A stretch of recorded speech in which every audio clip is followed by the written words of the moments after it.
Bienvenidos estudiantes a una nueva semana de orientación para la vida.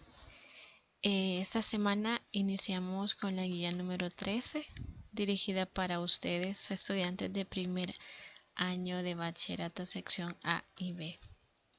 El contenido de esta semana se titula Técnicas de resolución de conflictos.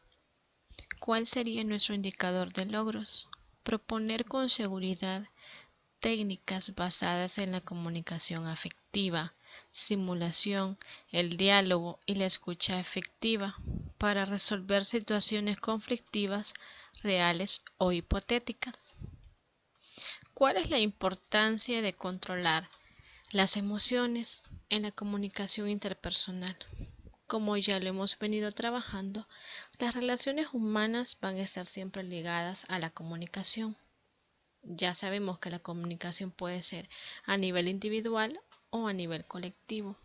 Es importante poder controlar las diferentes emociones que se pueden experimentar o vivir cuando surge una situación de conflicto. Es importante desarrollar o estimular habilidades de comunicación que nos permitan la solución adecuada de los diferentes conflictos. A nivel emocional, ya conocemos y ya hemos venido trabajando en diferentes habilidades que son la base para poder experimentar diferentes emociones que no generen o que no agudicen un problema o una situación de conflicto que puede surgir en nuestros diferentes contextos con las diferentes personas que convivimos. La primera técnica que podemos ver es la comunicación efectiva. ¿Cuáles son los elementos? Por ejemplo, hay que comunicarse con palabras adecuadas. Es necesario poder expresar palabras adecuadas cuando nos vamos a referir a otra persona, cuando le vamos a buscar solución a un problema. Segundo, que tenemos que escoger el momento oportuno. No vamos a empezar a resolver un problema delante de muchas personas si las personas involucradas solo son dos. Con el tono emocional correcto. Esa es la importancia de poder controlarnos las diferentes emociones que vivimos, porque no vamos a exaltarnos con nuestro lenguaje no verbal, con nuestro lenguaje verbal. Tenemos que medir, tenemos que controlar también las diferentes emociones que vivimos. También a la persona indicada. Cuando nos vamos a comunicar efectivamente, tenemos que hacerlo con la persona involucrada en una situación de conflicto. No vamos a buscar terceras o cuartas personas para poder resolver, sino que tenemos que cumplir con estos elementos para que se dé una comunicación efectiva. También tenemos la técnica de la escucha efectiva. ¿Cuáles son las recomendaciones para practicar esta técnica? Aclarar. Es importante descubrir nuevos datos, entender mejor la situación que se está viviendo. Es importante dejar claro cómo han surgido las situaciones, cómo ha surgido el problema con las demás personas.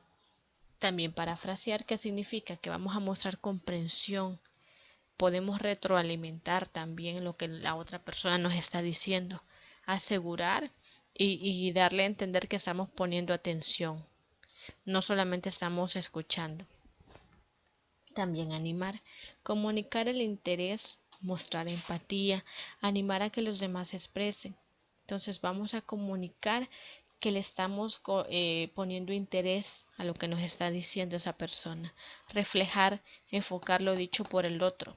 Por ejemplo, cuando alguien nos está comentando algo, el hecho de, tú me dijiste esto, sí, está bien. Entonces nosotros podemos ir enfocando lo que la otra persona nos está diciendo. Resumir ayuda a las demás personas a entender la situación. Después de una conversación, podemos decir, entonces yo entendí esto. Entonces ahí estamos retroalimentando, ahí estamos parafraseando y también estamos resumiendo.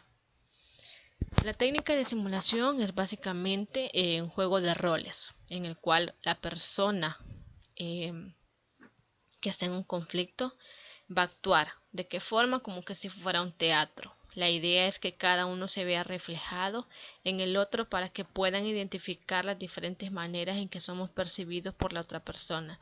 Es como que tú actúas así, entonces no me permites que yo me pueda expresar correctamente. Entonces es como simular cómo la otra persona se comporta ante un conflicto, cómo la otra persona resuelve una situación, para que podamos identificar aquellos aspectos que nosotros en ocasiones no nos damos cuenta, que cómo reaccionamos, cómo actuamos frente a una situación o frente a las demás personas. En algunas ocasiones las personas están involucradas en un conflicto, pueden haber una, dos o tres, pero acá yo les dejo unos datos de la persona, cómo debe de ser, cuáles son las características de una persona intermediaria cuando se va a solucionar un conflicto. Eh, algunas características. El intermediario debe de ser una persona neutral, es decir, no puede estar a favor de la otra persona y hacerle como que más ventaja a una persona en específico, sino que tiene que ser una persona de credibilidad para los involucrados. Debe estar dispuesto a darle seguimiento a la situación conflictiva. Tiene que ser muy discreto y muy honesto eh, al momento que se está solucionando un conflicto. ¿Cuáles son las definiciones de las técnicas? Ya sabemos que el diálogo comúnmente lo ocupamos, pero para que exista un diálogo como solución de conflicto, como una técnica, tiene que ser un diálogo empático. No va a ser un diálogo solamente así, sino que tiene que tener un orden, una idea principal, que es las alternativas de buscar soluciones a las diferentes dificultades. También la escucha efectiva, ahí tenemos que es un proceso de comunicación que se centra en escuchar y entender. La comunicación efectiva, que es un estilo de relación.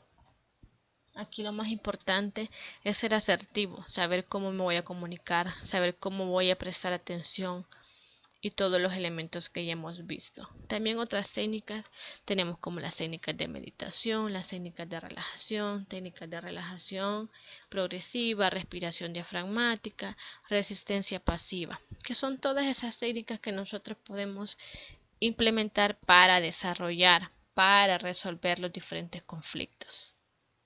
Recuerde anotar sus dudas sobre el video y exponerlas en la clase virtual del día martes. Así que les deseo muchos éxitos. Ponga en práctica las diferentes técnicas en sus acciones, en su conducta, en los diferentes contextos que ustedes se desarrollan.